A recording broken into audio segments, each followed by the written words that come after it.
teman-teman, jangan lupa like and subscribe ya, dengan komen di bawah ini ya. Kita tunggu. Oke, gratis kok, nggak bayar.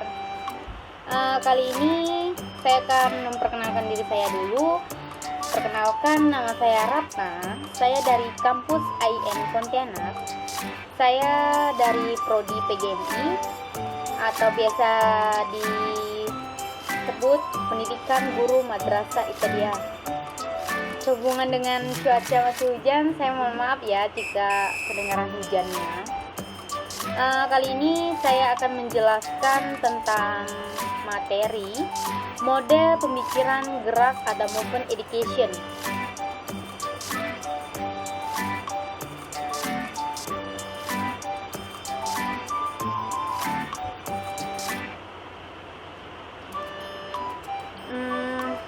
Pengertian model pemikiran gerak movement education. Pendidikan gerak atau movement education menekankan kurikulumnya pada penguasaan konsep gerak. Di Amerika Serikat, program pendidikan gerak mulai berkembang sejak tahun 1960-an. Pelaksanaannya didasarkan pada karya Rudolf Laban atau kerangka kerja. Program Laban ini meliputi konsep pendaraan tubuh atau biasa disebut apa yang dilakukan tubuh. Konsep usaha yaitu bagaimana tubuh bergerak.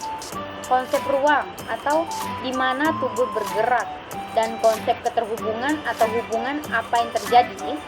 Masing-masing konsep tersebut merupakan panduan untuk dimanfaatkan manakala anak harus bergerak, sehingga gerakan anak bermakna, dan keseluruhan konsep tersebut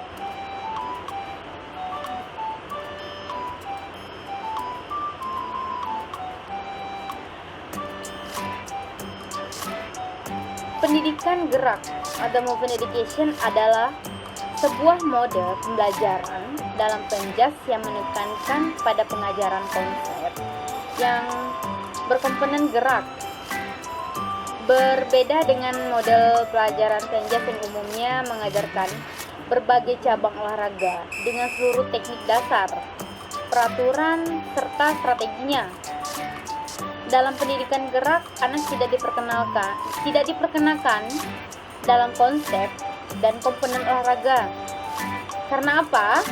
Oleh karena itu, dalam pendidikan gerak, guru tidak dianjurkan untuk memberi contoh tentang gerakan yang harus dilakukan anak-anak, tetapi lebih banyak memberikan pertanyaan. Pertanyaan apa saja? Yaitu pertanyaan kepada anak tentang gerak yang dapat dilakukan mereka.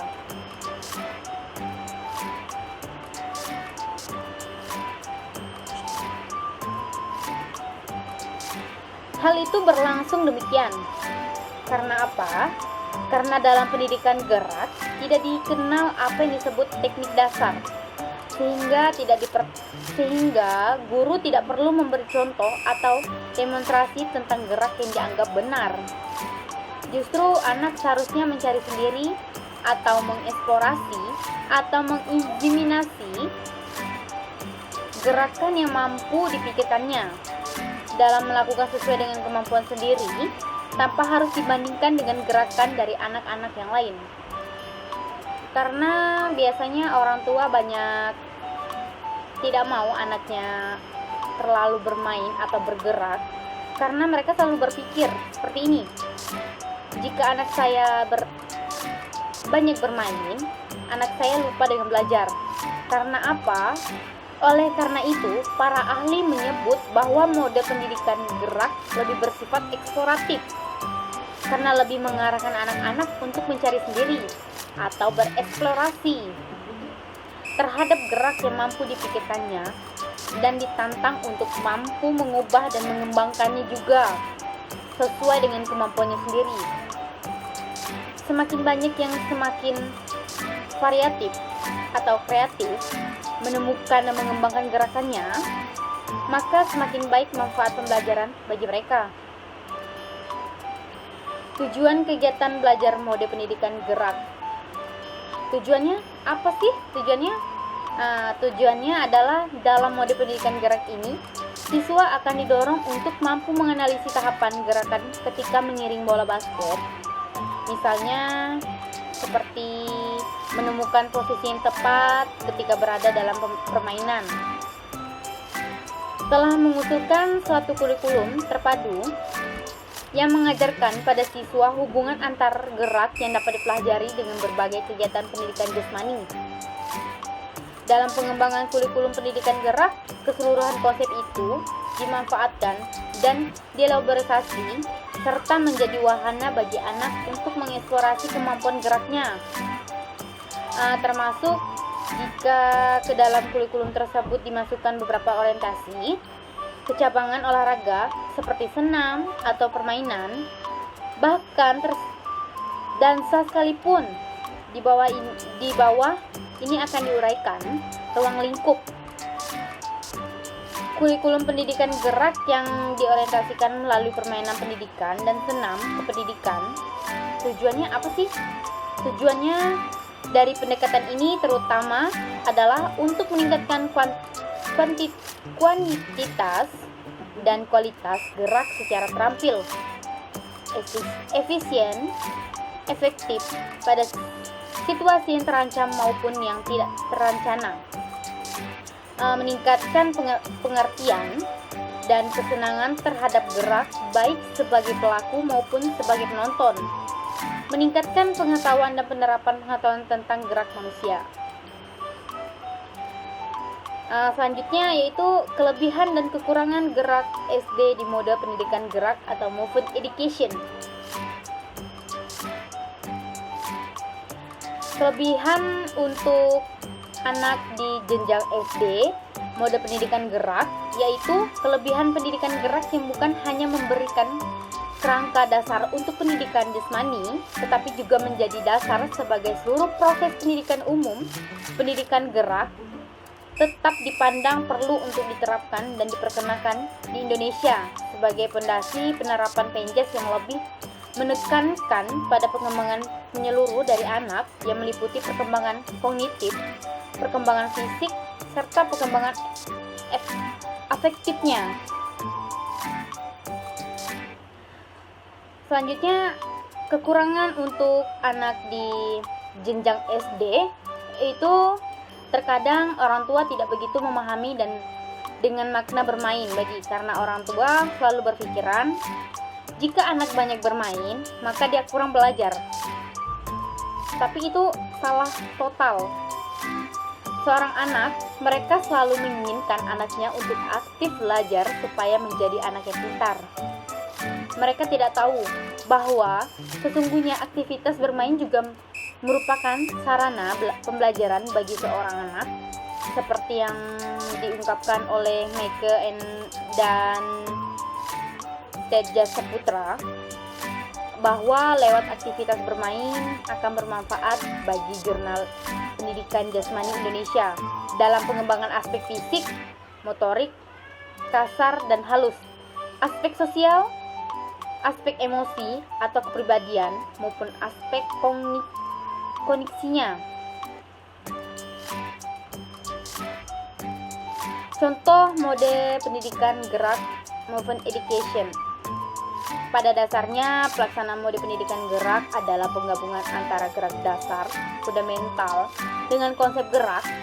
Artinya pengajaran pendidik gerak adalah pengajar gerak dasar fundamental berdasarkan pada penerapan konsep gerak. Gerak adalah fundamental atau basic fundamental merupakan pola gerak yang menjadi dasar untuk ketangkasan gerak yang lebih kompleks. Berpendapat bahwa gerak-gerakan dasar fundamental dibagi atas gerak lokomotor dan non-lokomotor dan manipulatif.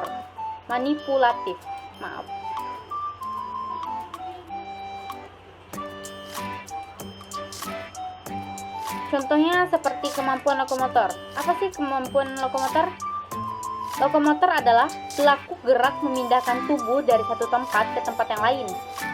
Gerak-gerakan tersebut merentang dari gerak yang sifatnya sangat alamiah, mendasar seperti merangkak, berjalan, berlari, melompat, sehingga ke gerak yang sudah berupa keterampilan khusus seperti meroda, berguling ke depan, hingga handspring dan back handspring.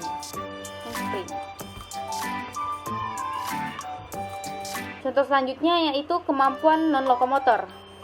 Kemampuan non-lokomotor diartikan sebagai perilaku gerak anggota tubuh mengitari porosnya, perilaku tepat pada tempatnya dan tidak berpindah tempat kemanapun. Non-lokomotor terdiri dari menekuk dan merenggang, mendorong dan menarik, mengangkat dan menurunkan, melipat dan memutar, mengocok, melingkar, melambungkan, dan lain-lain. Selanjutnya contoh dari kemampuan manipulatif. Gerak dasar manipulatif adalah gerakan manipulasi atau memindahkan objek dengan menggunakan tangan, kaki, atau bagian tubuh yang lainnya. Misalnya seperti melempar, menangkap, menyepak, memukul, dan gerakan lain yang berkaitan dengan lemparan dan tangkapan sesuatu. Kemanapun manipulatif dikembangkan ketika anak tengah menguasai macam-macam objek, kemampuan manipulatif lebih banyak melibatkan tangan dan kaki, tetapi bagian lain dari tubuh kita juga dapat dipergunakan. Sekian dari presentasi saya. Jika ada kata yang tidak berkenan di hati kalian, saya minta maaf sebesar-besarnya. Kali ini saya ucapkan terima kasih kepada teman-teman yang sudah melihat hasil presentasi saya. Saya ucapkan terima kasih. Jangan lupa like and subscribe ya. Jangan lupa beri kita komentar ya di bawah ini. Kita tunggu. Bye bye.